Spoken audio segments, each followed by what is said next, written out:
Welcome. My name is Steve Ennis. I'm director of the Ransom Center, and it's a pleasure to welcome you all to this lecture from Mainz to Austin, Carl H. Pforzheimer's Gutenberg Bible and its earlier owners. Before I introduce our speaker, I'd like to say a word about Carl Pforzheimer Jr.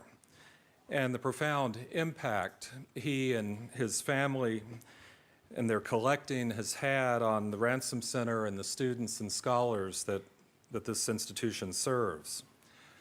Carl Pforzheimer was an investment banker and a bibliophile, which I should say is a very useful combination if you're setting out to build what is widely regarded as one of the finest private libraries ever assembled.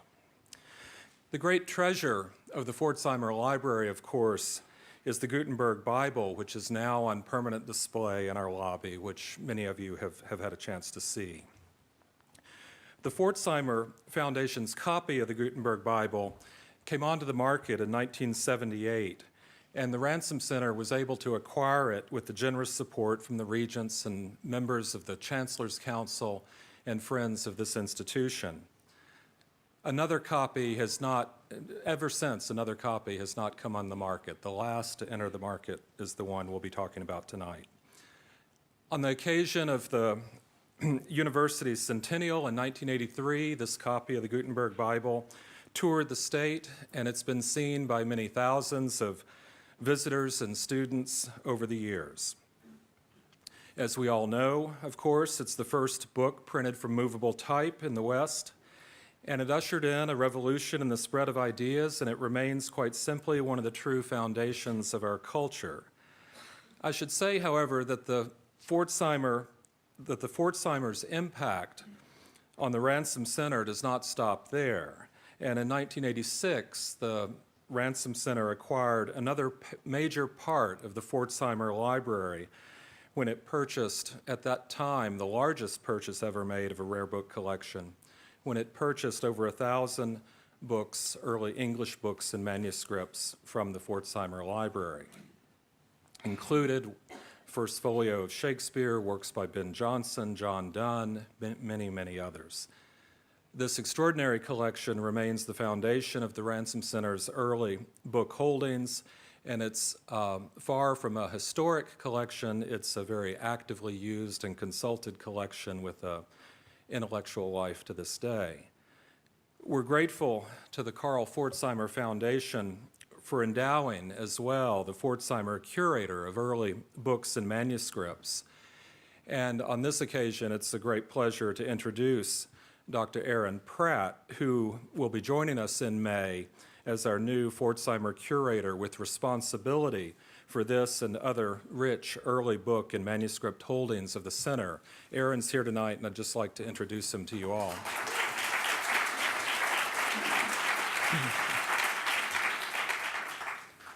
It's my great pleasure now to introduce Dr. Eric White, Curator of Rare Books at Princeton University, which I should say is one of only 5 institutions in the U.S. which owns a complete Gutenberg Bible. Why travel cross-country to see another one? Everyone is different, of course, and Eric is here today to speak about our copy of this extraordinary book.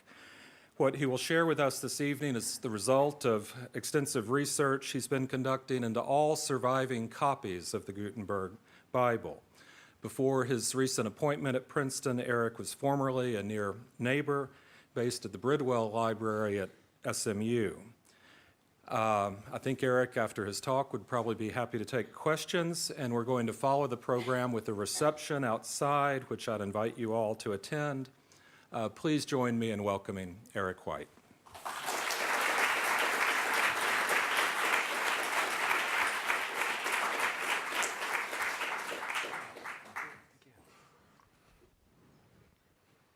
Well, thank you, and thank you all for coming. It's nice to have a large audience for Gutenberg. He has some staying power, and I recently snuck into a little book fair in Germany, hoping to make my way away with a Gutenberg fragment, but then I saw 75 other dealers I knew there. They were So he keeps attracting. So thank you to my hosts. Thanks, Steve. And I've had a wonderful day here in the library and in Austin. And thank you for coming. Rule number 1 in Gutenberg studies is that we must tolerate mysteries. The Gutenberg Bible was never signed or dated by its makers. No one kept records of its production. And it wasn't until the middle of the 18th century, 300 years after it was printed, that reliable descriptions of this Bible, this edition, first emerged. And too often we don't even have the most basic documentation of key questions concerning the production and distribution of the Gutenberg Bible, so that the story we tell is really pieced together from scattered and seemingly insignificant clues, most of which were hidden within the Bibles themselves. For Europe, the earliest document that refers unmistakably to the multiplication of books by means of typographic printing is a letter written on 12th March 1455 by Aeneas Silvius Piccolomini, the imperial secretary to the Holy Roman Emperor, 3 years before he was elected Pope Pius II in 1458. Sent in October 1454 from Wiener Neustadt in Austria to Cardinal Juan de Carvajal in Rome, Piccolomini's letter mentioned that during the recent imperial diet in Frankfurt am Main, Piccolomini had encountered a miraculous man who had offered a great quantity of Bibles for sale. Piccolomini's letter was published in 1480. Here you see it in print. First it existed in a letter, now lost, but we have it in print as well. And it indicates that he saw printed leaves with his own eyes. The passage in Latin translates, "Nothing false was written to me about that miraculous man in Frankfurt. I have not seen complete Bibles, but several quires, gatherings of 10 leaves, several quires of different books, exceedingly elegant and correct in their script, and without error, which your grace could read effortlessly without glasses. I learned from numerous witnesses that 158 copies have been completed, although others say the figure is 180. So again, ambiguity. We don't know if it's 150 or 180. Of the number, I'm not entirely certain. Of their completion, if one can have faith in informants, I have no doubt. If I had known of your wish, I certainly could have bought a copy. Several quires were sent to the emperor here in Wiener Neustadt. I shall try, if possible, to get a copy that is for sale brought here and buy it on your behalf. But I fear it won't be possible, both because of the distance and because they say ready buyers had all been found before the volumes were finished." So it's an incredible letter. It tells us not who the miraculous man was in Frankfurt selling Bibles, nor does it tell us who had developed this new process for multiplying so many books, 150 or 180 copies at once. These would have been astonishing numbers, radically out of scale with the current methods of multiplying books. Manuscripts by hand weren't multiplied very quickly.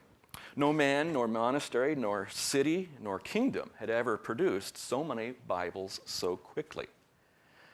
Now, just as important, these Bibles looked good to discerning eyes. He called them clean and correct in their script. So they were selling fast, and there was already a buzz about them across Europe. The next earliest documentary evidence of a printing enterprise in Europe is a summary of a lawsuit between two citizens of Mainz, that ancient cathedral town and commercial center at the confluence of the Rhine and the Main rivers in western Germany. As recorded in this document of 6 November 1455, the venture capitalist Johann Fust of Mainz, who had collaborated with Johann Gutenberg on a secret project they called the Werk der Bücher, the work of the books, he demanded repayment from Gutenberg of two immense loans that he had provided 5 years earlier to pay for the manufacture of a certain apparatus, for wages for workers, and for vast quantities of vellum, paper, and ink. According to Fust, Gutenberg's apparatus stood as collateral on the loan, and there was 6% annual interest on the loans, so that it all amounted to 2,026 Gulden, enough money to buy 20 houses in Mainz. So this Werk der Bücher was extensive and expensive. Gutenberg countered in this document that he owed Fust only the initial loan of 180 Gulden, free of interest, and that second 800 Gulden was not a loan, but was an investment made at Fust's his own risk for the joint work of the books. And so he was going to derive a profit from that. It wasn't something that required repayment. You put your money in, you get money out. I don't owe you that. Fust had to concede this point, and although historians love to tell stories about Gutenberg's loss of his press and his fall into destitution, he seems to have been perfectly willing and able to pay back the smaller amount that he owed, especially, I think, as he was probably part owner of those books that were starting to sell.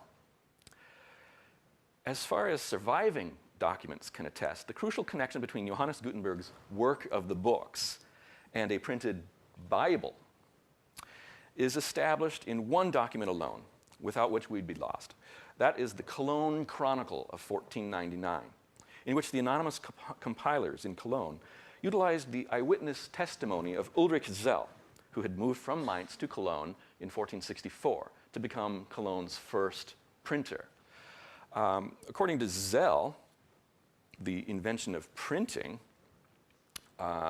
occurred like this, and I'll translate the passage which is in here, where you see the Roman numerals. That's giving dates for the invention of printing. In translation, it was in the year of our Lord 1450, a golden jubilee year.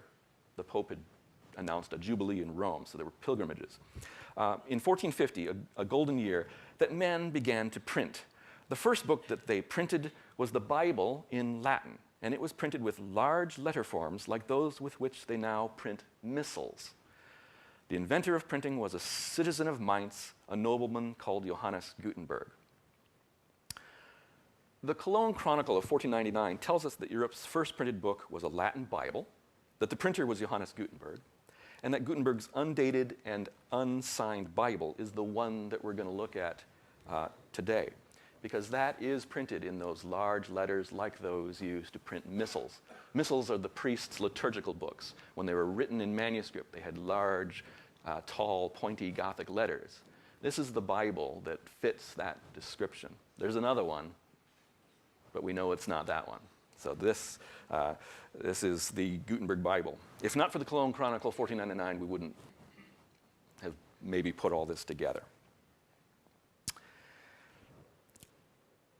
Although Gutenberg and Fust, in their work of the books, must have printed smaller experimental works beforehand, such as on the right, the Latin grammar books for schoolboys called the Donatus.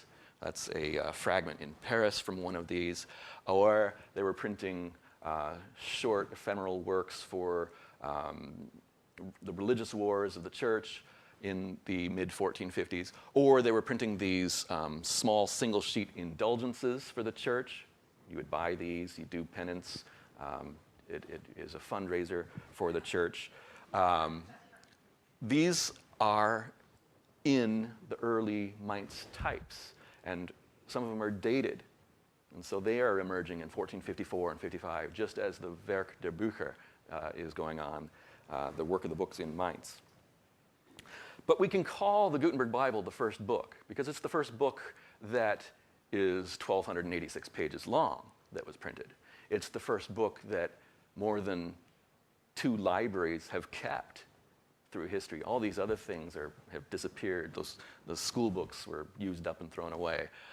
The Gutenberg Bible is that first achievement that proves that this printing process will be able to succeed. It's not something that's ephemeral. It's a method by which we can demonstrate that the classic texts of theology, history, literature, science, and law, Europe's intellectual heritage, can be conveyed to posterity in print. Now considered the most valuable and unobtainable of all rare books, the Gutenberg Bible was once the most common book in the Western world. That's because virtually every other book in the world west of Asia was a unique manuscript. But here we had some 158 or 180 printed Bibles distributed across Europe to as many churches, monasteries, probably universities, princes and prelates. And not only in Germany, but also in Austria, Switzerland, France, the Netherlands. At least 2 went to England. Some ended up in Spain, if not later. There are scraps proving the Bible made it to Sweden, and we think there must have been one in Italy, if that letter promising one to Rome had anything to do with it. And there's evidence of them in Bohemia, Hungary, and Poland. Most of the copies were hand decorated and bound, not in Mainz, but when they reached their destinations, generally in monastic communities. So Gutenberg printed the black. He experimented with a little red printing in some headings, and he gave that up. He printed the black, and when they got to their new homes, it was up to the scribes to put in the capital P, to put in the name of the introduction to the book there, to put the name of the book at the top, the chapter initials, chapter numerals, etc. That's called rubrication. You can illuminate it with gold, but that all comes later, and usually at its destination. That helps us tell them apart, and it helps us tell where they went. Now, for the first time, readers across Europe were able to work with virtually identical Bibles and agree upon a uniform set of readings that did not depend upon the accidents of local scribal work. In a manuscript Bible, if your Bible said something different in Daniel than somebody else's Bible, you had to argue about it. And here, 158 Bibles said the same thing in Daniel, right? And so that's the birth of the concept of what we consider an edition today.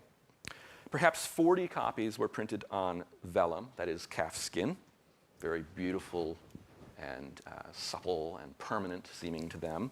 No less beautiful is the rest of the copies printed on sturdy paper sheets folded to provide 2 folio leaves measuring about 16¼ by 11¼ inches. 4 stocks of northern Italian paper were used with various watermarks, 2 varieties of grape clusters, this little running, probably, we've called him an ox. And then the famous bull's head, strangely familiar here. Yeah. So, whereas countless mysteries behind the production of the Gutenberg Bible are really a topic for a series of lectures, tonight I'll focus on the story of one particularly interesting specimen of the Gutenberg Bible, investigating who owned it over the centuries. I'm most interested in finding the Bible's earliest owners because, being the first of billions of printed books to come, its initial distribution and reception it represents the beginnings of the world of books as we know it.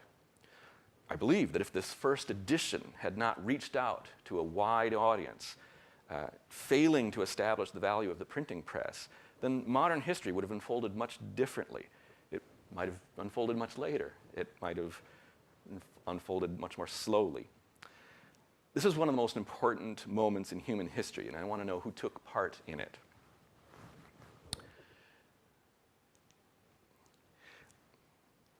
Uh, 48 Gutenberg Bibles still survive in more or less in intact bound books or even single volumes, 12 of them on the vellum, 36 on paper. Among these 48, 20 are complete with all 641 leaves, several of them here in America, and another 16 copies can be identified from scattered fragments that were used as bookbinding material after the Latin Bible was no longer valued, usually in Lutheran towns, and you can find books wrapped in Gutenberg leaves. They didn't have a concept of first book ever printed. They didn't have a concept of millions of dollars for these things. It was good vellum to be used by bookbinders. And so here's a fragment. This happens to be at my old institution, Bridwell Library, and I'm pleased to be speaking in the Prothero Theater here. This is a leaf that Mr. Prothero gave to Mrs. Prothero for Christmas in 1964. So that comes from one of the lost Gutenberg Bibles. But 16 of them, I think, show up in fragments. 48 still survive more or less as books. So that means another 100 of them are just gone. But the University of Texas possesses a complete copy, of course. It arrived in 1978, a remarkable year in which 3 copies of the Gutenberg Bible were for sale in New York City. Throughout the preceding year, UT's eminent English professor and bibliographer William Todd had led a campaign to convince the university to buy one of these 3 Bibles for the HRC here, in memory of its founder, Harry Ransom, who'd always wanted such a prize for Texas. All along, Professor Todd favored the Pforzheimer Foundation copy, a textually complete copy in 2 early historic bindings.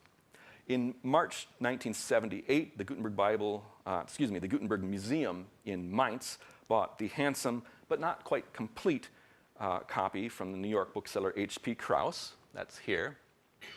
Beautiful copy. It emerged it was first seen in 1789, went into some English collections, disappeared into obscurity, and then came back in the 20th century and was available. So that's now in Mainz. And then in April 1978, the General Theological Seminary in New York City, it sold its copy, don't ask me why, through Christie's, and that is now at the State Library in Stuttgart, Germany. In June 1978, UT's executive committee approved a $2.4 million expenditure to purchase the last Gutenberg standing. But Texas got the right Bible. It featured the uncommon first settings of the few pages with red printed headlines. You can see that line at the top. It's been altered by hand a little bit later on, but that's Gutenberg printing in red, as at the same time he prints in black. He gave that up. A lot of copies don't have that. And also, this copy has a typographical error that no other copy has. They caught it, and no other copy was printed with it. But 3 lines in Exodus 23 are inverted.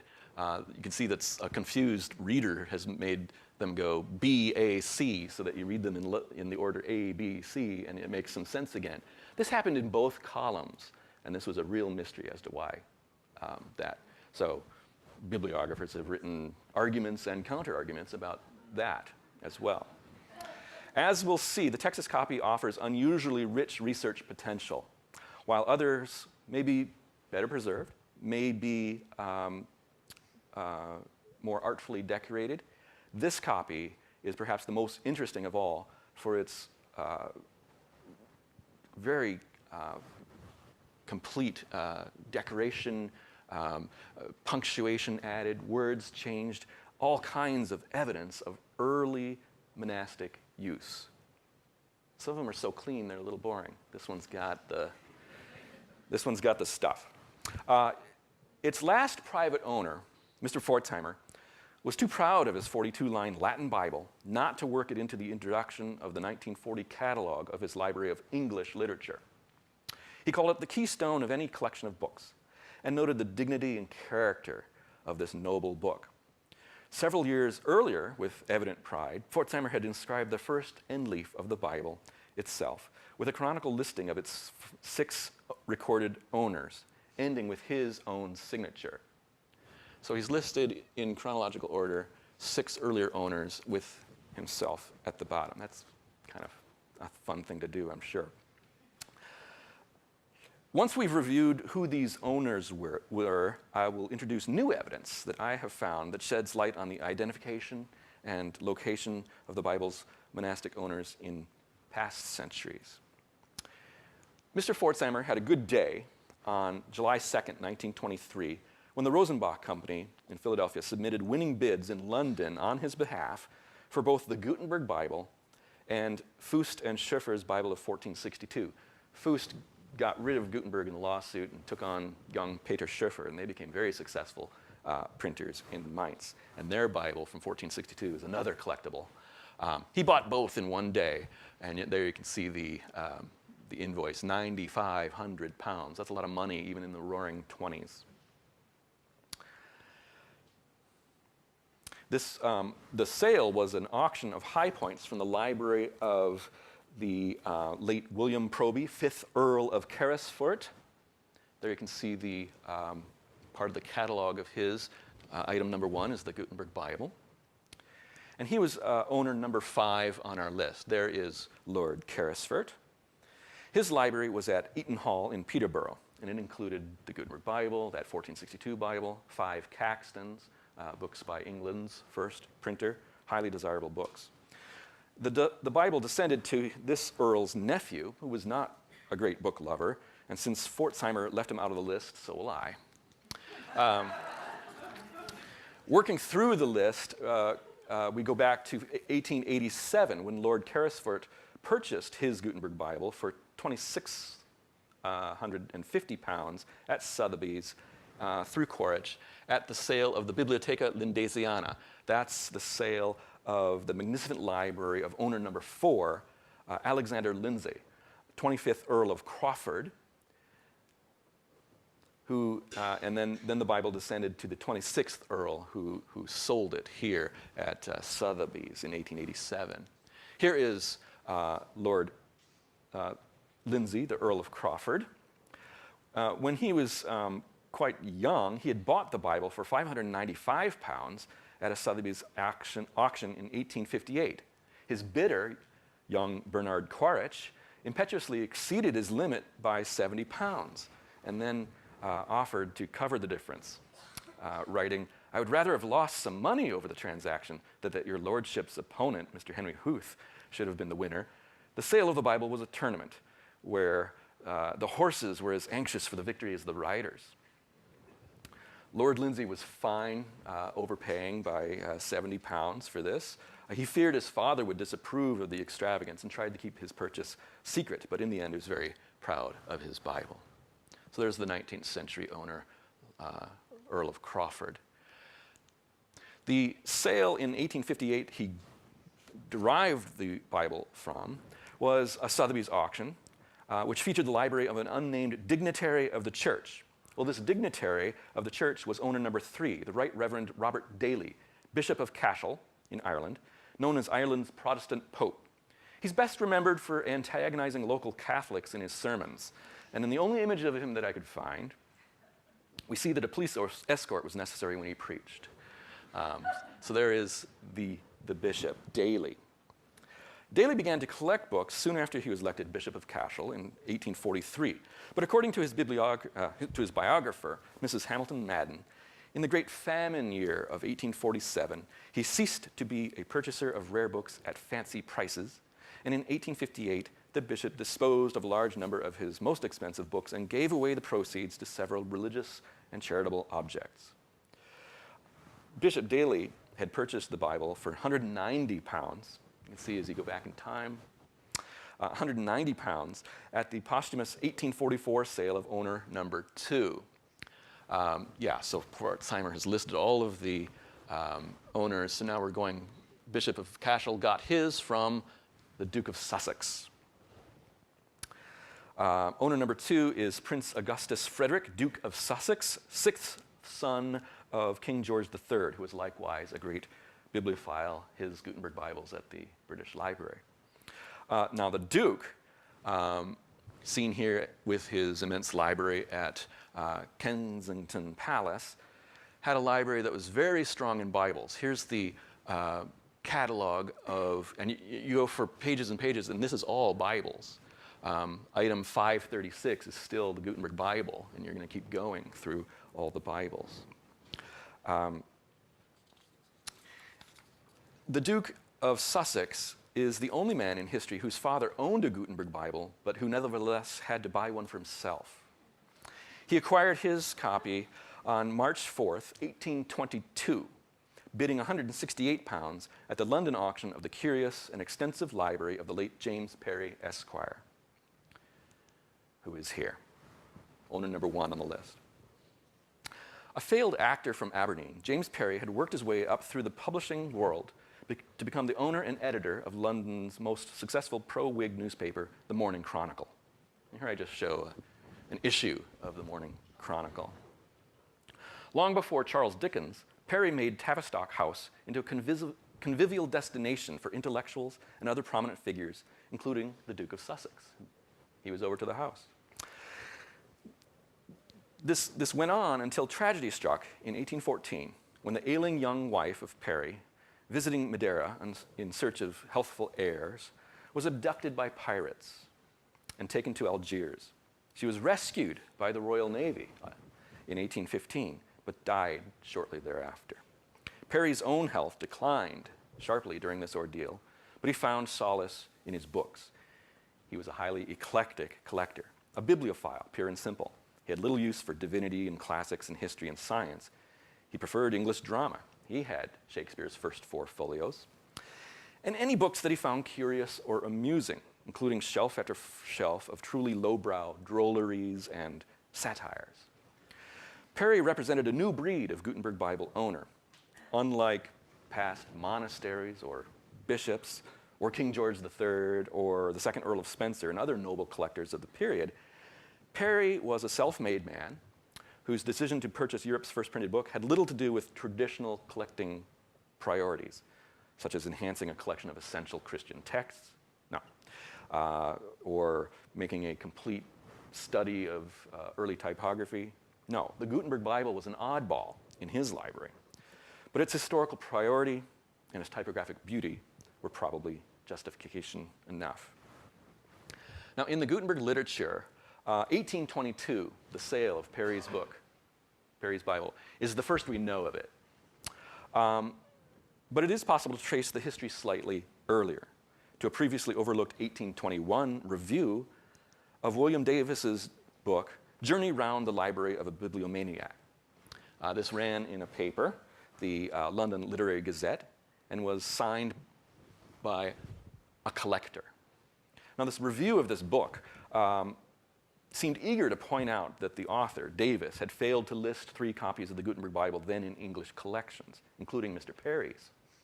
The writer also highlighted 4 good English collections of satires, including Mr. Perry's, and argued that the first true first edition of Joe Miller's Jests was the one dated 1739. And the collector added, "I have a copy of this first edition." Well, at Perry's posthumous 1822 sale, lot 673 is Joe Miller's Jests of 1739. And so our anonymous reviewer in the paper here, talking about Perry's collections and Bibles, is none other than Perry himself. And so our first notice that Perry owned a Gutenberg Bible came from the owner himself. And here, for really the first time, we're permitted to hear an early owner's opinion of his Gutenberg Bible through his own words. He wrote, "The grand and unrivaled work, the Mainz Bible, the first book printed with types, and of which it is truly said that for type, ink, and paper in printing it has never been equaled, so that this book printed came like Minerva from the head of Jove, quite perfect." He goes on, and we still talk about the Gutenberg Bible being perfect and coming out of kind of nowhere like Athena from the head of Zeus. He started that. It has never been known precisely when or whence Perry acquired his Bible. Mr. Pforzheimer's knowledge of the provenance went only as far as his predecessor, Lord Carrisfort's cryptic note that Perry had purchased the Bible from an unnamed gentleman who had discovered it in an unnamed monastery abroad. For Gutenberg scholarship to date, that seemed to be not much of a clue, and it seemed to be the end of the trail. But the identity of the gentleman abroad seems to lie in this previously unrecorded bookseller's advertisement for an extensive collection of foreign theology. As far as I know, there's one copy of this advertisement. It's in a book in The Hague, and I spotted it on Google Books. But this extensive collection of foreign theology was published in London in early 1816, and the advertisement announced that London's leading booksellers of theological literature, John and Robert Ogle, James Duncan, and John Cochrane, have added to their stock many valuable and standard works of foreign divinity selected on the continent in December last. And they then down here, Ogles, etc., they mentioned that the they put several books in the list, which includes a heretofore untraced Gutenberg Bible. I'm going to use the pointer here. Right here, Biblia Sacra Latina, 2 volumes, folio, fine copy in old wooden boards. It says Mainz by Gutenberg, circa 1450 to 5. This book is commonly called the Mazarin Bible. That's because the Paris Library of Cardinal Mazarin had one. It is the first edition of the Bible printed in any language and the first book printed with metal types. Very few copies of it are known to be in existence. So they're advertising, you can buy one. The firm's recent Continental book acquisitions were also announced in the July 1816 issue of the Quarterly magazine. I haven't reproduced it here, but it stated that Ogles, Duncan, and Cochrane have recently imported a large collection of foreign theology selected by one of their partners in Holland and other parts of the continent. And even here, the top part of this advertisement is talking about books brought over from Antwerp, Reformation books, Jesuit books, other religious controversies. So these guys specialize in theology, and they have a Gutenberg Bible for sale. The tradition that the Gutenberg Bible now in Texas was discovered by a gentleman in a monastery abroad who sold it to James Perry accords perfectly with the Bible that was offered by Ogles, Duncan, and Cochrane. They had got it on the continent in December 1815. The time is right. It seems to work out. Moreover, their advertisement described the Bible's binding as old wooden boards. The only copy preserved in old leather-covered wooden boards that is not otherwise accounted for in 1816 is Perry's, the one here in Texas. And no copy that might have been rebound since then fits this narrative either. Thus, we have pushed known provenance of the Texas copy back several years to 1816 instead of 1822. That's nice, but it doesn't answer my bigger question. Where was the Bible decorated, bound, and used earlier on? Where was it hiding for the 360 years preceding this rediscovery? Looking for evidence that might provide a localization for this copy, previous scholars naturally have been concentrating on its most distinguishing physical features, its initials. There are some 24 large book initials illuminated or colored in this kind of rustic style that the great German bibliographer Paul Schwenke described over a century ago as bizarre. These unruly initials take on unfamiliar shapes, unexpected color combinations, and outlandish marginal elaborations. I'll allow the audience to compare the stylistic and qualitative differences between this initial E, Texas, on the left, and the same initial from the copy in Göttingen University, illuminated, I would say, beautifully. Further examples of this so-called bizarre style in the Texas copy include the clumsily gilded U at Leviticus. It's kind of jammed awkwardly into that pink box, and the foliage is a little primitive. There's this misshapen H up here, which starts to cover the scriptures themselves. That is a little clumsy. The T for Tobias, I've called that orange pajamas before. And then this I for at the beginning of 1st Ezra, I think of an anemic millipede. And then there's this monstrous red and blue ochre and puce initial from 1st Chronicles, which almost certainly began life as some other letter than the intended A for Adam. So it's a difficult style. Nearly every investigator of the Texas copy has concluded that the peculiar decoration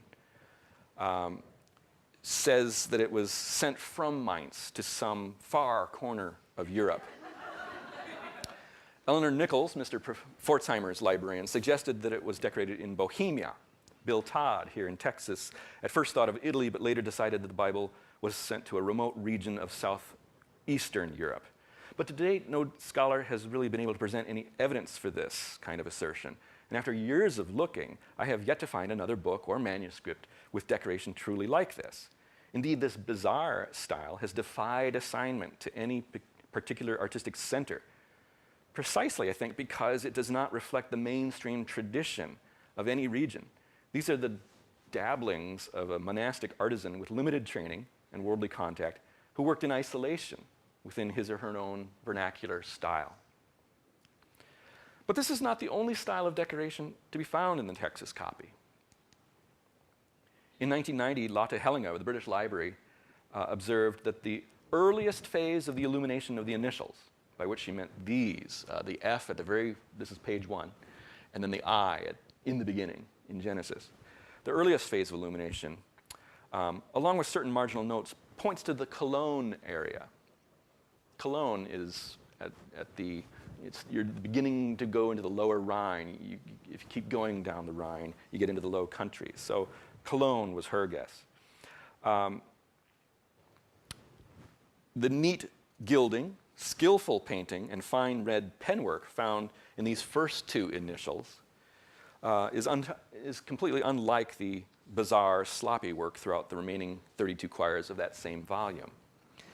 But it is this classic Gothic style here that provides the most reliable clue regarding the Bible's earliest localization.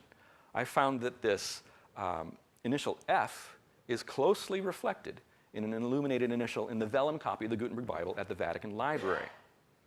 The Vatican's F is so close in design, even the interior details, that I think they must be based on the same workshop design. While other initials reflect the same kind of red penwork, there's another similar F, and then these little balls of red with sprays of red ink. All that little penwork, that's looking very similar between the Texas copy, just the first few pages, and all of the Vatican copy.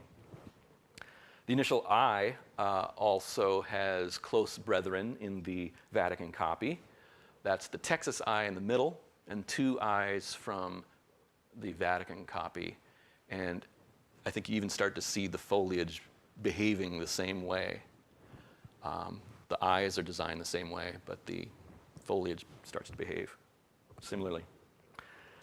And then the headlines at the tops of the pages, I think they may have been added by the same person as well. Two examples from the Genesis prologue at the top and Genesis prologue at the bottom from Texas. So I think they were written by the same hand. The question is, where? Although at least two leading experts have suggested that the illumination of the Vatican copy is Italian, no useful comparisons have been offered.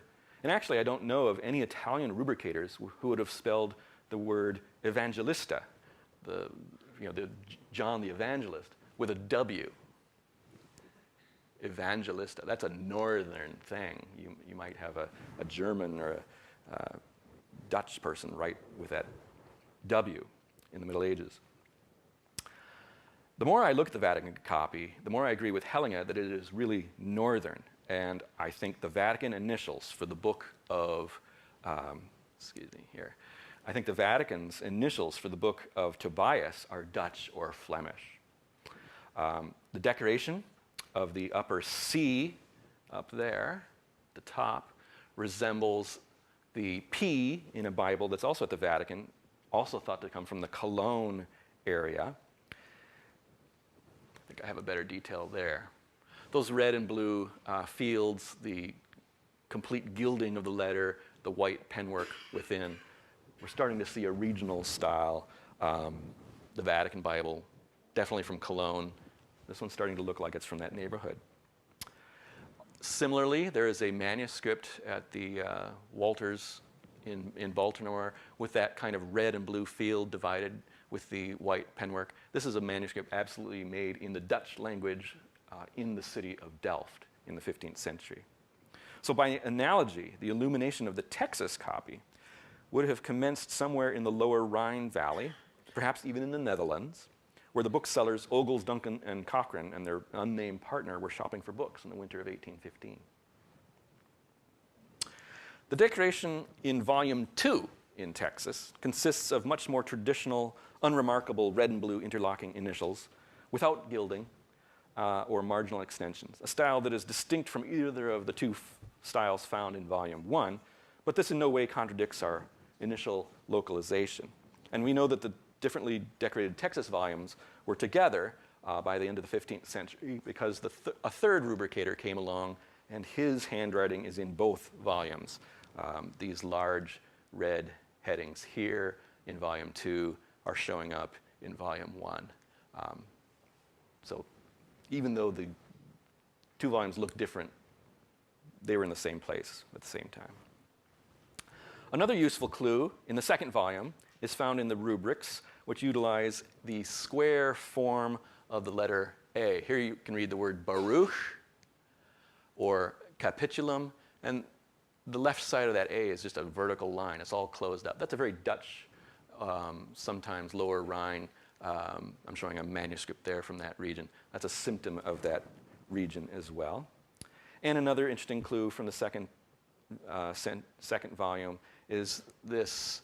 At the top of this leaf is a ink inscription, probably from the 17th century.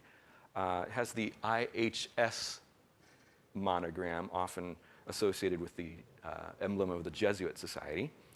And it indicates, the inscription indicates that this chapter of Acts was for reading on Mondays following the first Sunday after Easter. So a liturgical direction in the 17th century with a Jesuit emblem. Many textual corrections and markings for liturgical use in the Texas copy attest to its early monastic ownership. These include a long manuscript note at Ezekiel, the bottom of the page, that provides instructions for liturgical reading. It translates, "When the dominical letter is A, follow the markers A, B, and C for the feast days. For all other times, follow the headings P, S, and T. And on Sundays, follow the numerals 1, 2, and 3, and so on. The sacristan must take care that the lectors make no mistakes in determining the readings." And so they did. In years that began with New Year's on a Sunday, feast day readings were indicated with Gothic capitals A through H. For all other years, readings were marked by those three Gothic letters P, S, and T. Those are for prima, secunda, and tertia, the first, second, and third readings. And then normal Sunday readings were following the Roman numerals 1 through 8. Well, they did this throughout the Bible. All the pages, there are these liturgical notations for reading. The copious markings and corrections were first investigated by Eric Poole, a visiting UT law professor from the University of Kent in 1980. Poole showed a single photograph of the Bible to Neil Kerr, the great Oxford paleographer, who immediately recognized these lection markings as those developed by the Carthusian order. The Carthusian monks lived in silence, beautiful monasteries, loved their books, and it was this system of Bible reading that they put in their books, and it's recognizable. In fact, two other Gutenberg Bibles from Carthusian libraries feature similar markings or identical markings, as does a 15th century manuscript now in Brussels, a Bible, written for the Carthusians at Utrecht, which also features the identical instructions written at the bottom of the page of Ezekiel. So following Kerr, we should expect that the Texas Gutenberg Bible was owned by a Carthusian monastery, perhaps a Netherlandish one. What about the bindings? The Texas volumes preserve bindings from two different periods of the Bible's history. Volume 1 is bound in blind-tooled brown calfskin over beveled wooden boards, decorated at the center with 5 vertical friezes containing rolled tooled busts of Old Testament figures. Let's see if I can get these to show. Heated tools, rolls are rolled along the surface of the leather and make these darkened incisions. The vertical frieze there shows Old Testament heroes. These are the figures David, Joshua, Joab, and Saul. And then there's a frame, and it's dated 1600 here. And then there's another roll-tooled frieze of half-length figures of female virtues. That's visible over here. Virtues and heroines. Until 2004, it was unnoticed that the Old Testament roll bears the tiny date 1560 and the monogram NP. I think I can circle the NP there for you at least, and then one of the heads has a 1560 near it. Now, there are a lot of books bound with rolls like this that have NP on them, and we call the guy who made them the Master MP. We don't know where he lived. His books are in Germany, Switzerland, the Netherlands. They're all over the place, up and down the Rhine. And he wasn't even a bookbinder. He was a guy selling metal rolls. And those rolls went everywhere, and binders used them. So you can't localize the book just because it says NP. But it starts to be a clue. The second, larger, somewhat taller volume was bound in full brown calfskin over beveled wooden boards, but it was decorated with different tools. Its central panel bears a stamp with the emblem of the Society of Jesus. This time it's really that emblem because it has the IHS, but also a cross surmounting it and 3 nails below. That's the Jesuits. This stamp and the 17th century inscription of the IHS in Acts probably indicate that the second volume was rebound for a Jesuit institution. Surrounding this are 4 of these roll-tooled friezes, one with vegetal cresting, just vegetation, and 3 different ones with figures. This has, again, female virtues, and that repeats over there. This one, these virtues also have a little NP monogram in them. I just noticed it last year, in fact. These things are hard to see, but I've tried to enhance the photos somewhat. You can get a little bit closer there. You start to see something is raised in the texture there. That's an NP. And then there is a date here, 1564. So this guy's dating his book, his tools in the 1560s, and somebody somewhere in Europe is using them. But again, we cannot localize the books on this basis alone. So my research was kind of at an impasse. Although the vague inherited wisdom in the Gutenberg literature was that the Texas bindings were from South Germany, the database of German Renaissance bindings offered no specimens that utilized any of the tools used on the Texas volumes besides the NP. But then I noticed that the bindings had nail holes and small impressions from their clasps. They used to be clasped shut with metal locking clasps. I'm going to enhance that photo a little bit to show you the shape of the clasps. They were looking like that. That's what the indentations look like. And I'm going to go back so you can see them for yourself. They're there. So that is the shape of the clasps that formerly were on the Gutenberg Bible here. This is not a German kind of clasp. This is a Netherlandish kind of clasp. Here is an example of that. This is a book bound in the 15th century, and it continued with these flared clasps. This is a book from Sertogenbosch. I'm going to steal the clasps off of this book and put them on the Gutenberg Bible there, like that. That's probably what it looked like. Okay?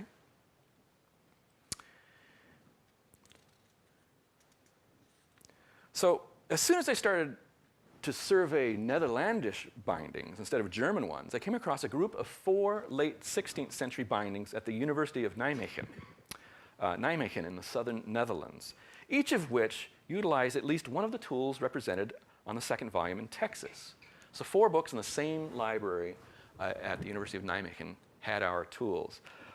This quarto format Notes on the Gospels by Petrus Canisius, published in Freiburg in 1591, bears both the NP Virtues roll and the vegetal cresting.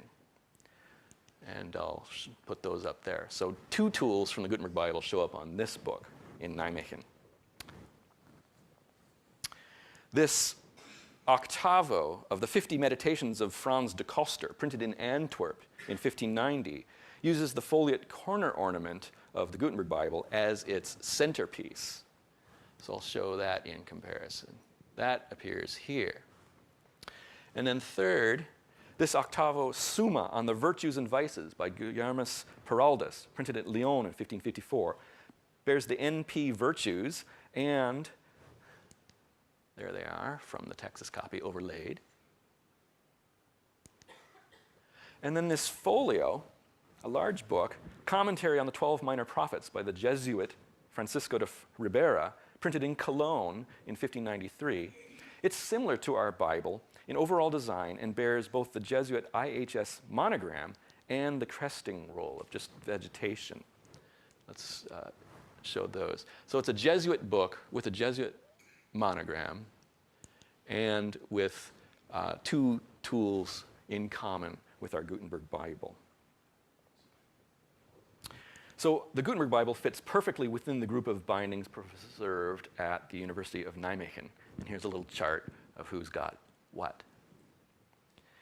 In a stroke of good fortune, all 4 Nijmegen books bear contemporary ownership inscriptions, all of which point to northern Brabant in the southern Netherlands. First, the 1591 Petrus Canisius was owned by Arnoudus Riesbosch of Hilvarenbeck. He was pastor of St. Janskerk in Oosterhout, and then it was later owned by Laurentius van Lommel, vicar at Hilvarenbeck. So, a Hilvarenbeck book.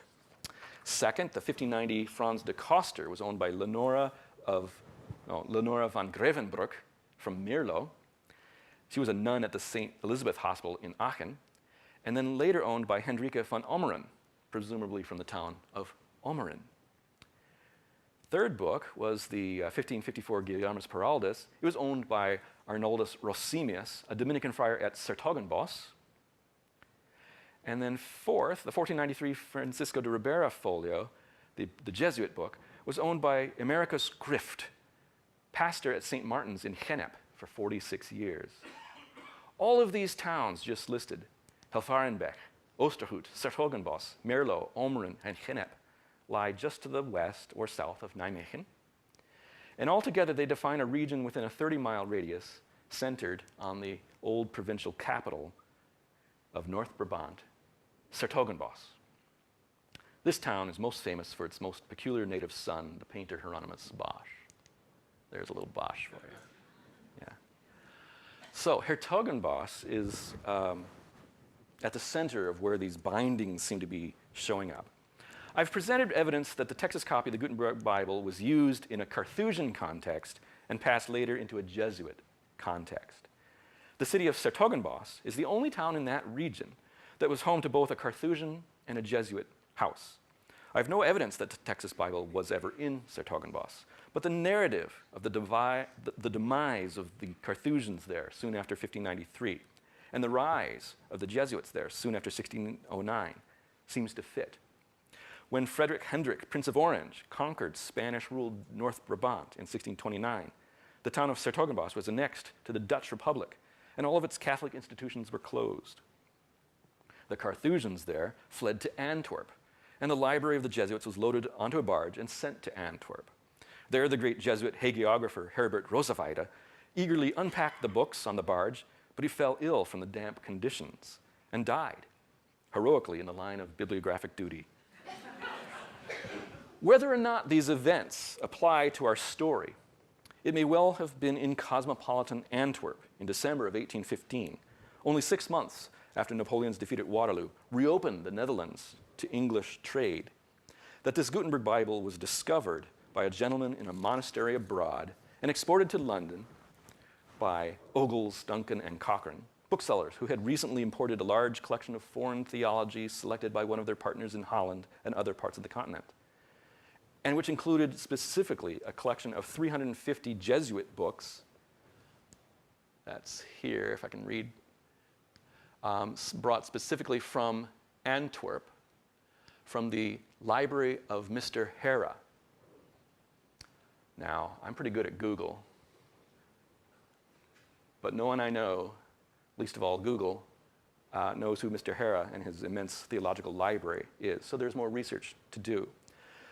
But it does not claim that Mr. Hera here owned the Gutenberg Bible here. It's just that these booksellers were working in this area at that time. So I think our evidence is triangulating the bindings, the illuminations, and the earliest known provenance of the Texas copy.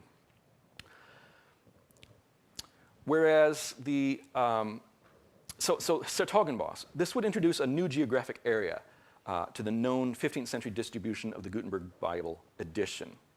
Whereas the Harvard University copy belonged to a canon of Utrecht Cathedral in 1471, and it has another variety of Dutch decoration.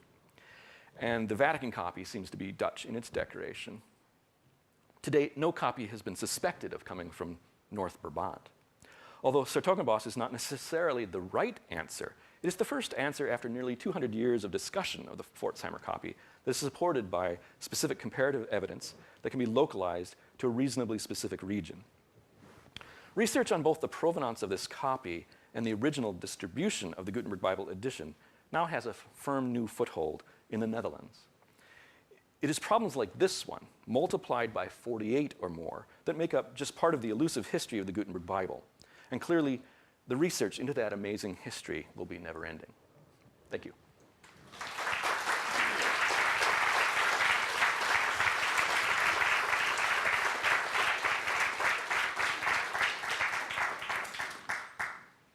And if you have questions, I'd love to try to answer those. Anyone? Yes, sir. So how many years of this CSI level investigation does your talk represent? Well, I began to get interested in Gutenberg the day I showed up at Bridwell Library at SMU, and I saw Mrs. Prothrow's leaf. And there I was teaching a class with it, saying, this is a leaf from the Gutenberg Bible. And it just occurred to me, which Gutenberg Bible? And I started to look at all the other fragments and want to know about those too. And when you look at all the fragments, they're not just 50 fragments, 50 different books. They cohere into groups. And it really thrilled me that I could find the others and group them with the Prothrow fragment or not. And that was yet another Bible. So that was 97. In 2000, we did a little Gutenberg exhibit with a major chunk of the Gutenberg Bible at Bridwell Library and books all about Gutenberg. So some of that's in my lecture tonight. The research into every copy and starting to suspect that we don't know the complete story, I think I decided that was at least an article in 2010, and I was kind of working on it every night. And by 2011, I'll have to ask my wife, I think that's about when I was talking about a book on it. So yeah, now it's 2017. We're about ready to print a very fat, well-illustrated, copiously footnoted book about all the copies. So, yeah. Yeah. Yes, ma'am. Thanks for taking on this wonderful journey. It's been really, really fun listening to your talk tonight. So what the heck's going on with that volume with the blue, what looks like a repair on the corner? Oh, yeah, you didn't like that binding, huh? The question was, let's see if I can go back a couple. Question was, what's there? That's just, that's pretty much duct tape. That's an archival. This library will have thousands and thousands of books in early bindings. And in library rare books maintenance, if you can get these things into a box, that's good. If you can repair them, that's wonderful. Sometimes there are intermediate steps. Yeah, I had a preservation here. Yeah. Oh, yeah. I didn't, yeah. So, Take their duct tape away from them. yeah. I've seen silver duct tape. I like the blue better. I don't know. So, yeah. Like where they folded it over. Yeah. It's funny that they digitized it and put it out on the, it's like, fix it first. Yeah. Great question. Yeah, great question. Yeah, structurally the book needs more than, yeah. Way in the back, please. This question comes from our live stream that we're doing right now. Oh, cool. Someone online wants to know, do any of the Bibles have four-edge paintings? Not exactly four-edge paintings. Four-edge painting is when you take the book, you tighten it, and paint on the foredge. And when you curl the pages a little bit, you can see, Windsor Castle or, that kind of thing. Nothing like that. The copy in Vienna has, I think, two initials and the date 1529 or 30 on it. So there is something there still in the Vienna copy. But that's a later phenomenon. Nobody really did that to these books. There are 16th century four-edge paintings. of humanist themes, and nothing here. Usually it's either red, gold, or plain. Yes, ma'am? You were talking earlier about the prices of the book. Have we determined what the original price was that Gutenberg asked for in the Bible? It's another one of those undocumented aspects. If we had a document saying Gutenberg, Bible, and price, I'd be very happy. I wouldn't even care what the price was, because I'd know Gutenberg and Bible went together for sure. No, we don't. There is a, let's see, is it the Huntington Library's copy has an inscription in it that 100 Rhenish guilders or something like that was paid for that thing. That might not be the actual price. We don't know the exact date of that inscription.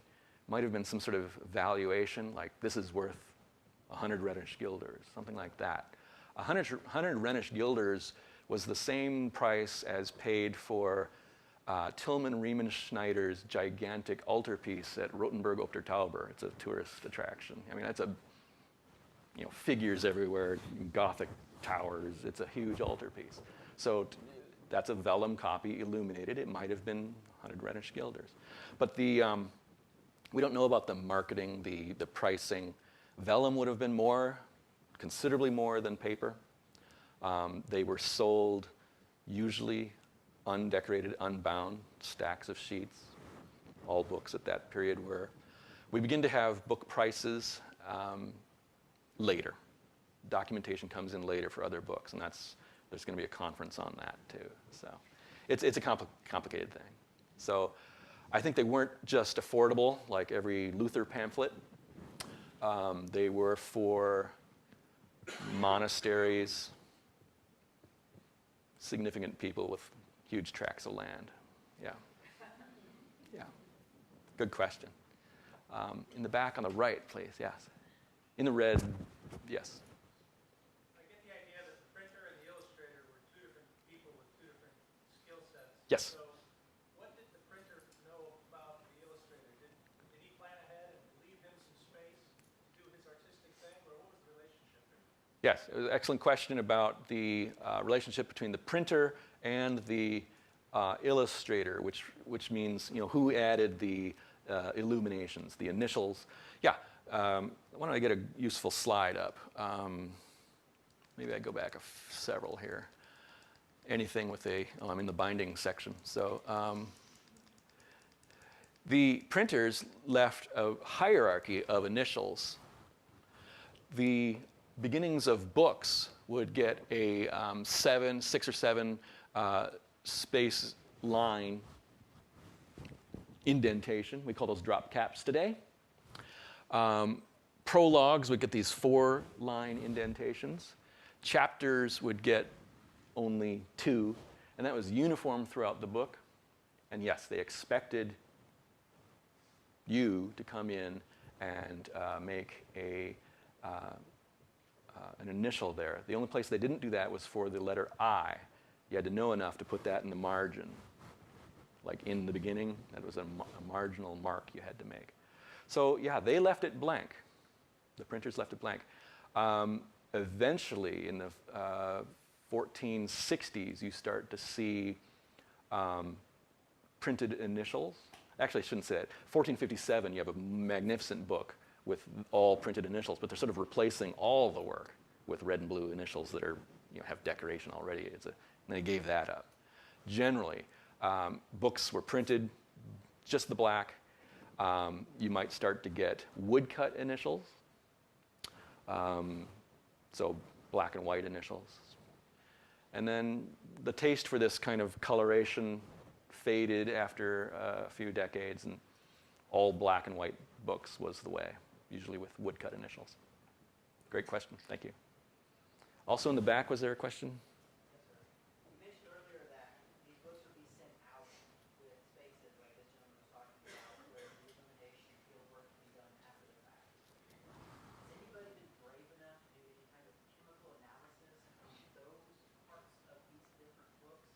Because if that's unique in place, that might help place it in the picture. Yeah, not to my the question was, has there been a sort of laboratory analysis of pigments to place and relate these things? Not to my knowledge on the Gutenberg Bibles. That kind of work is done more with medieval manuscripts. There has been some high-tech lab work on Gutenberg's ink, finding out that it's got sort of metallic content that makes it so shiny and black. But I tend to think, well, if we did that kind of work, we'd get a huge data set for scientific analysis, but we wouldn't really know yet who and when and where. Maybe using our eyes and seeing the other books from the same monastery with the same guy, that method is working usually. Yeah. Down in front was a question. Yes. So, can you explain the red markings on that page in the middle of the text? They're sort of all over the body of the text. Yeah. You want me to explain the? Oops. I'm going to come forward again. Just run through the markings, or? Well, there's the sort of red marks through the body of the text. Oh yeah. And it sort of shows at the beginning of sentences. Yeah. Right. For fun, let's just go through all the marks. He's pointed out that every capital letter at the beginning of every sentence has a red stroke on it. Yeah, that's part of the work of the rubricator. Gutenberg gave you black Gothic type to read the book in the 1450s. You want to have red strokes on all those so you can see where the sentences begin. It helps you read. It's the thing you do. And that comes from the manuscript tradition. So I would say dozens of times here you have a little red stroke on the beginning of the sentence. Yeah, so initials have been added. I call these rubrics. These are headings. That just says, here begins the book of Acts. That's a little initial added in blue. Next to it is a P, so that's the first reading, prima. I think there you get an S, that's secunda. You're going to read that next. And next page, there'll be a T for tertia, for the third reading. And then at the top, A and C is just a little bit clumsy. They meant to write Acts up there. That's the book of Acts. Yeah. Yeah. Okay, Acts of the Apostles. This is a smudge here from a tab. A leather tab was there so that you could turn right to the beginning of Acts. And here is a textual correction. They didn't like those words, so that's sort of red lined through it. And then if you go out and look at the actual Gutenberg Bible, can't show you here, and look really carefully at the page, you'll see that the punctuation has been altered. I could point out a couple of letters that were scraped out, and there's like rough paper, and then they respelled the letter. A lot of the words have little check marks over them to give accent to the reader so that their Latin is more intelligible. They're reading this to the other monks who need to hear it. And so a lot of performance is put in ink so that they can read it better. So a lot of care. That's what makes this copy really interesting. Sometimes it's just other copies, pure Gutenberg all the time. Here we've got monks all over it. So, yes, ma'am. It's open to that First Chronicles page. Don't you have a picture of that? Can you show it to me? Yeah. Maybe you could show some of the marks you see. Yeah, let me go back. It's where I was picking on the style a little bit. Here it comes. Yeah. Okay. Those little check marks are accents. So this is the word Canaan. Canaan, right? Then, it's cut off here. Go out there and look just to the right of this A, and what was the top or the second to the top line. There's a period, and then they've added sort of a big 7 shape above it, and that's making the stop a different speed. There's more to that stop than just a period. Or maybe I'm wrong, and it's more like a semicolon, less of a stop. but they've altered the punctuation in their way. Somebody observed that in this Bible, every letter T was heightened a little bit. It's not showing up exactly here, but in many places, they wanted that T of Terra to be a little taller, and so there's just a little dot of ink on there. That's picky. So, yeah. It's good? Front row, please. Yeah, so you said that the artist of the Texas copy that did the initials probably had little to no training whatsoever. And does that affect the value of this copy? Does that make it more valuable, less valuable? When Ogles, Duncan, and Cochran sold it, they called it a fine copy, and they emphasized the wooden boards. And that's kind of interesting because a lot of book buyers back then were saying, oh, a book in an old binding. Can't wait to get this into shiny red gilt goat skin, right? You know, really nice. Make it look French. So they said it was a fine copy. I think they were saying it's all there. The paper's large. There's no damp staining, worming, anything like that. Later in the century, when too many English lords had Gutenberg Bibles, there was some snobby, comments about this particular one. They called, Bishop Daly's copy a poor one. And there are others that are cleaner and taller. I just don't think they're this interesting. Yeah. Today, I don't think it affected the value of it in 1978. UT held out, paid a lot of money for this one. Bill Todd and others were going through the 3 copies, leaf by leaf, making sort of a chart of which one had the most to it, the most interest. They really analyzed this, and they didn't. This wasn't a problem. Yeah. Yes. Yes, ma'am. Again. How many are still in early boards? Oh, yeah. Don't know if I have the number. Early is relative to, I think about 9 to 15 are in old bindings. A lot of them were rebound by the English collectors. Yeah. Yeah. Yeah. Yeah. Sorry about that. But yeah, there's some really good. Go to the Huntington, great binding there. Eton College has one of the best bindings, and then back at Princeton, that's the best. So, yeah. One more question, please. Yes. So now that you have a well-supported theory about where to look, have you had any luck finding parallels for these initials, or is that the next step? That's kind of the next step, yeah. I need a fat grant to go to Sertogenbosch and really start to look. I would really like to nail or just hand over to somebody local to say, yeah, these are our bindings, and that wasn't the Jesuits going to Antwerp. This was X. I would love that. Yeah. That's difficult work. You have to see the books.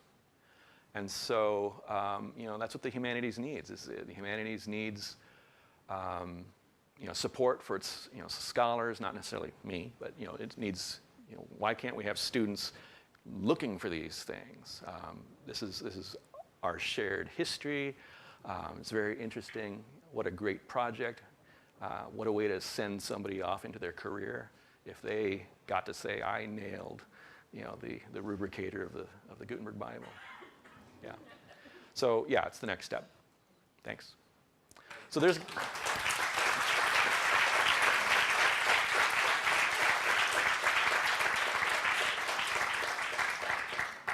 I'll see you at the reception.